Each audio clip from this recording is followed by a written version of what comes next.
కేంద్ర మంత్రి కుమారస్వామి తీవ్ర అస్వస్థతకు గురయ్యారు. ఆయనను హుటాహుటిన బెంగళూరులోని అపోలో ఆసుపత్రికి తరలించారు. ఆయన ఆరోగ్యంపై పార్టీ నేతలు ఆందోళన చెందుతున్నారు. హెచ్డి కుమారస్వామి గత కొన్ని రోజులుగా తీవ్ర జ్వరం, దగ్గుతో బాధపడుతున్నారు. అందువల్ల వైద్యుడి సలహా మేరకు ఈ ఉదయం ఆసుపత్రిలో చేరారు. తీవ్రమైన ఒత్తిడి కారణంగా కుమారస్వామి అలసిపోయారని చెబుతున్నారు.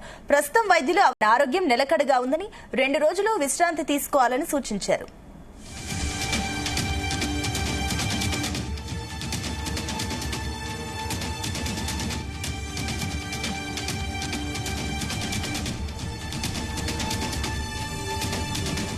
కేంద్ర మంత్రి అయినప్పటి నుంచి చాలా ప్రయాణాలు చేస్తున్న కుమారస్వామికి తగినంత విశ్రాంతి దొరకడం లేదు. అందువల్ల అతను వైరల్ జ్వరంతో బాధపడుతున్నారని డాక్టర్ చెప్పారు. బుధవారం కుమారస్వామి ఆసుపత్రి నుంచి డిశ్చార్జ్ అయ్యే అవకాశం ఉంది.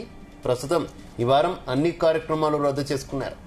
వచ్చే సోమవారం నుంచి కుమారస్వామి మళ్లీ డిపార్ట్మెంట్ పనిలో పాల్గొనే అవకాశం ఉంది.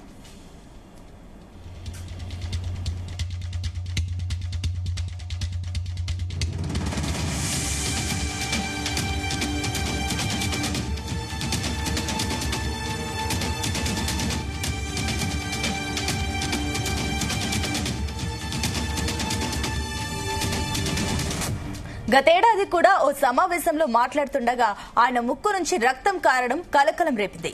దాంతో ఆయనను వెంటనే ఆసుపత్రికి తరలించి చికిత్స అందించారు. తాజాగా మరోసారి ఆయన అస్వస్థకు గురి కావడంతో కార్యకర్తలు ఆందోళన చెందుతున్నారు.